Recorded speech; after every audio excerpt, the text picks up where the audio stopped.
fala é a Julia Code, a Matemaníaca, e se você gosta do meu conteúdo e quer apoiar ele financeiramente, venha ser um padrinho do canal, é só clicar o primeiro link aqui da descrição e fazer com que esse canal continue existindo.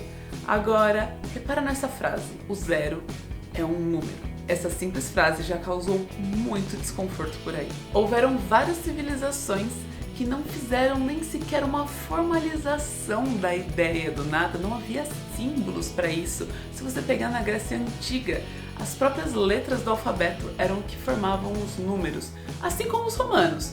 Não era difícil você diferenciar o que era número do que era palavra quando você lia algo, mas você já imaginou como seria realizar operações com um sistema numérico assim?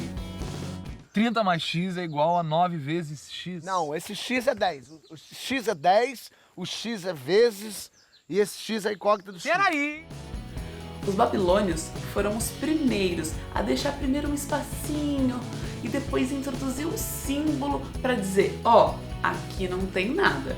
Mas eles ainda não compreendiam esse símbolo como um número propriamente dito. Mas o sistema posicional que a gente usa hoje, a gente deve isso aos hindus primeiramente e depois aos árabes, que difundiram isso pela Europa até chegar em nós. Como diria o indiano Aribata, de lugar a lugar, 10 vezes o valor. O que ele estava querendo dizer? Ele estava querendo dizer que a unidade significa 1 e a dezena, um outro lugar, é vezes 10. E a centena, um outro lugar, é vezes 100. Por exemplo, o 2019, o 2 nessa posição, ele está indicando que temos 2 milhares e o 0 indicando que temos 0 centenas, nenhuma centena. O 1, uma dezena e o 9, 9 unidades. Diferente do sistema romano, que se nós colocarmos a posição do x, i ou ix, esse x tem a mesma ideia de uma dezena e não importa onde ela está sendo colocada nesse caso. Então nós temos aqui o 11 e o 9. E lembra que eu disse que os babilônios não reconheciam esse símbolo do zero como um número? Isso aconteceu até o século IX. Esse símbolo ele era muito conveniente para os cálculos, mas ainda assim não era visto como um número propriamente dito. Imagina comigo, se eu te pergunto, quantas girafas você tem? No caso em que você tem girafas, você vai apontar para suas girafas e dizer sequencialmente 1, 2, 3. Mas no caso em que você não tem nenhuma girafa, você não aponta para o nada e diz 0 girafas. Então essa ideia era simplesmente muito contraintuitiva. E é aqui que chega a nossa primeira pergunta. O zero está ou não está no conjunto dos números naturais, uma vez que o conjunto dos números naturais é incompreendido por nós como um conjunto dos números de contagem. Então, o que eu tô perguntando aqui é se o zero pertence ou não pertence ao conjunto dos números naturais. A resposta certa é depende.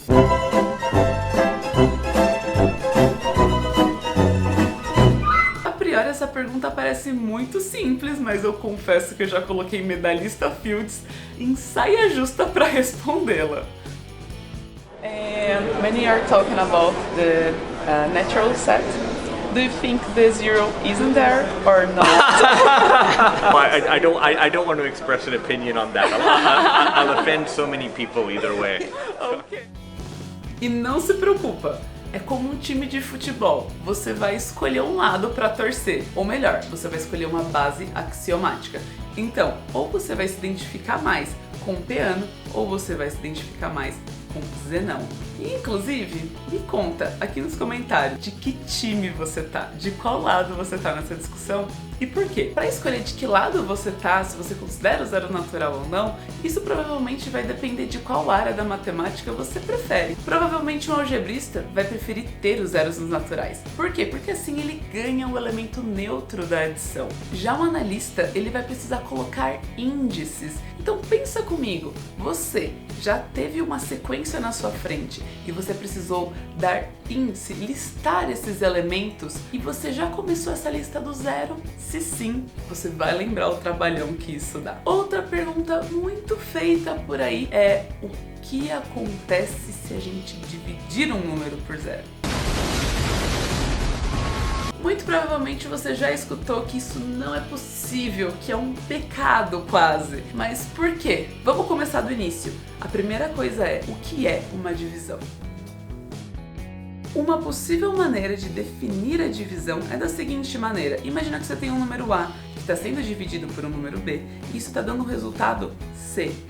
Vai ser equivalente, exatamente a mesma coisa de dizer que esse A é igual ao B vezes C. Por quê? Porque você basicamente multiplicou o B dos dois lados.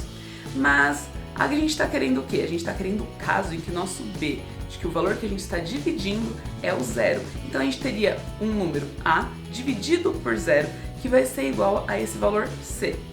Bom, pela nossa definição, o nosso A precisa ser igual ao zero vezes C. Mas eu te pergunto, o que é zero vezes C? Independente do valor que estiver no lugar do C, a gente vai ter um resultado igual a zero desse lado da equação.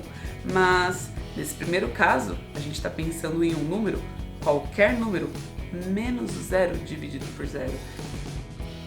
E por isso, dizemos que a divisão por zero é impossível. A melhor maneira de lidar com isso? Aceitando.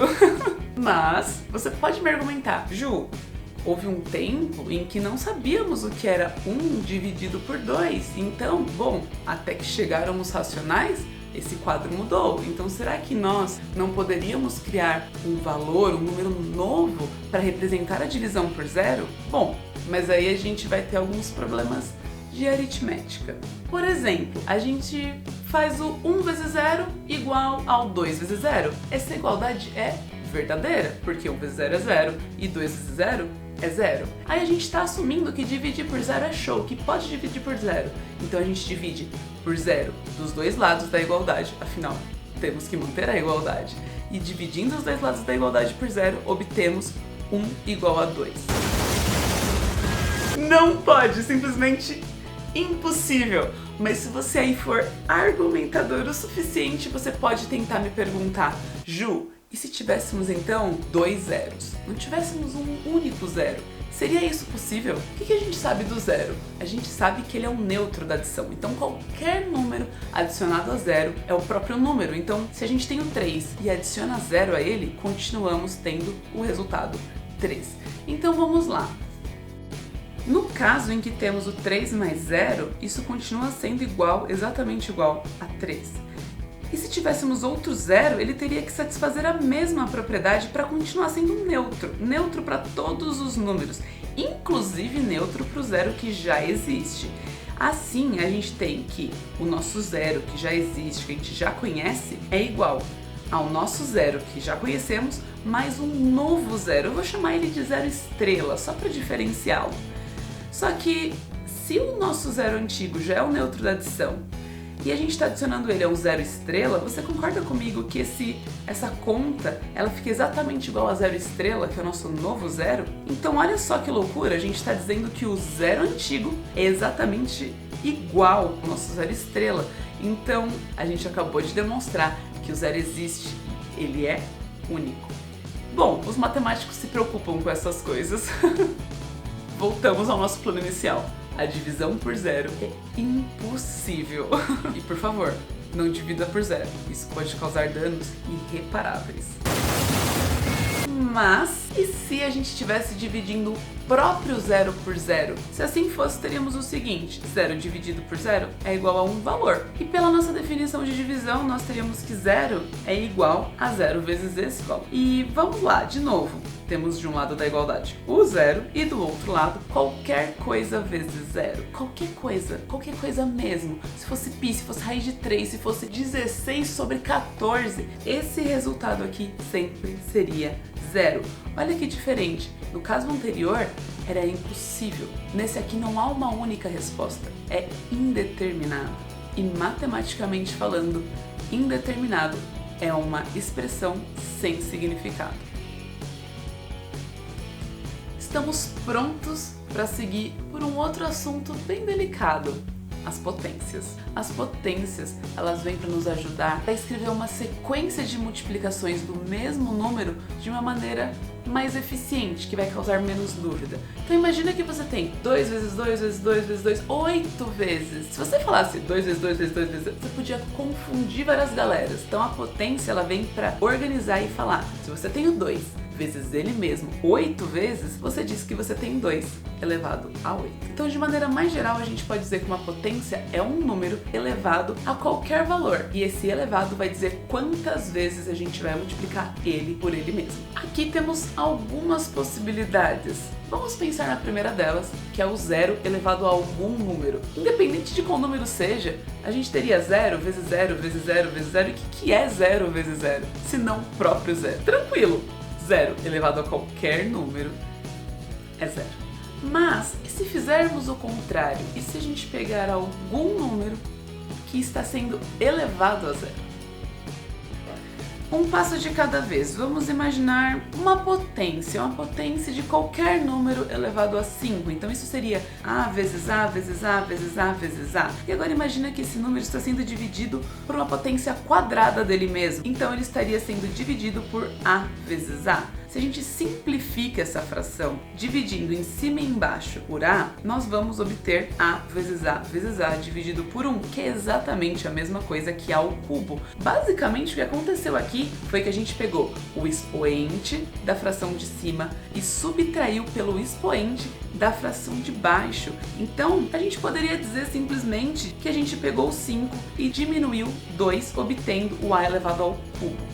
Bom, então, e se a gente tivesse esse A elevado à quinta em cima e um A elevado à quinta embaixo? Você concorda comigo que isso seria equivalente a dizer A elevado a 0, porque estamos tirando 5 de 5. Mas o que significa A elevado à quinta dividido por A elevado à quinta? Significa que a gente tem A vezes A vezes A vezes A vezes A dividido por A vezes A vezes A vezes A vezes A. E o que vai acontecer aqui? Vai acontecer que a gente vai simplificar 5 vezes por A essa fração.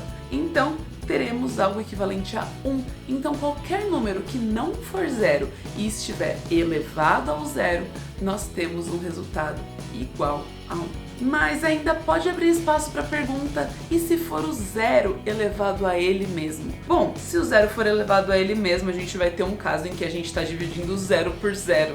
E a gente já falou sobre isso, né? É um caso de indeterminação. 0 elevado a 0 não tem significado. A gente estava falando das potências, mas e as raízes? O que é uma raiz? A raiz de um número é basicamente um valor que, multiplicado por ele mesmo, vai resultar o valor que está lá dentro da raiz.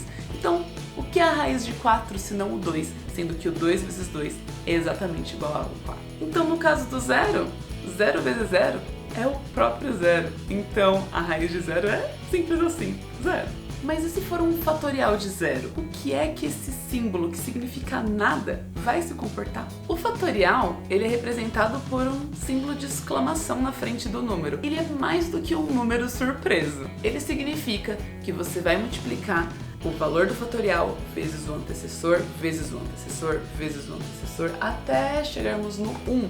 Então, por exemplo, 5 fatorial seria o 5 vezes o 4, vezes o 3, vezes o 2, vezes o 1, que é exatamente igual a 120. E você, já viu um fatorial andando por aí? Normalmente ele tá num momento bem inconveniente. E eu confesso que esse é o melhor tipo de piada. Quando eu vejo, eu dou muita risada. E se vocês verem um fatorial inconveniente andando por aí, me marca nas redes sociais, aproveita, me segue lá, eu sou a matemaníaca em todas elas. E uma das maneiras de interpretar o fatorial é de quantas maneiras a gente consegue organizar os objetos. Por exemplo, no caso do fatorial 2, a gente tem o 2 vezes 1, que é 2. E a gente teria então 2 objetos. E qual a quantidade de maneiras que a gente consegue organizar esses objetos? Se não, uma e duas. Então, no caso em que a gente está falando do fatorial de 0, de quantas maneiras a gente consegue organizar o nada? Uma maneira. Então o fatorial de 0 é 1. Show? É muito organizado. Muito organizado. E sobre a paridade? Será que o 0 é par? De novo, o que é ser par? Uma das maneiras de pensar isso é que ao dividir por 2, não tem nenhum resto. Então, vamos supor que a gente tem 4 elementos e a gente divide por 2. Bom, a gente consegue agrupar essas coisas em 2 grupinhos de 2, sem resto. Agora, e o 5? O 5, por sua vez, a gente agrupa em grupinhos de 2, mas aí a gente tem um resto, 1. Então assim, o 4 seria par e o 5 seria ímpar. A gente já viu por aqui que o 0 é divisível por todos os números, inclusive o 2. Então se o 0 é divisível por 2, isso significa que ele só pode ser par. Afinal, divide 0 por 2, tem resto? Não. A gente também tem uma possibilidade de reparar padrões. Então se a gente vem aqui da reta numérica com o 5 sendo ímpar, o 4 sendo par, o 3 ímpar, o 2 par, o 1 ímpar, o que é o 0 se não par, para o menos 1 ser ímpar? E sobre a positividade do 0, o que posso dizer é que ele é neutro. Elizabeth Brennan, que é uma neurocientista, ela se empenha em estudar como animais e seres humanos compreendem os números.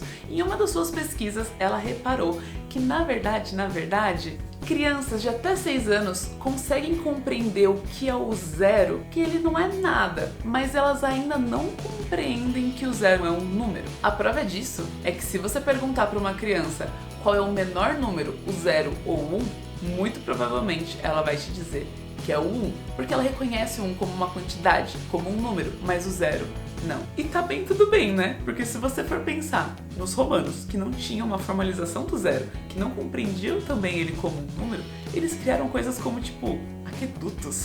E o mais interessante é que essas pesquisas de Brennan, inclusive, apontam que macacos ou abelhas com cérebros minúsculos conseguem ter uma compreensão do que é o 0, mas só nós, seres humanos, conseguimos usá-los como ferramenta. E mesmo assim, o 0 não precisa existir para ele ser útil. E nós podemos usar o 0 para deduzir todos os outros números do universo. Nosso entendimento sobre o 0, na verdade, é profundo, se você parar para pensar que talvez a gente nunca o encontre representado no nosso universo. Então agora você conhece o terrível segredo da matemática.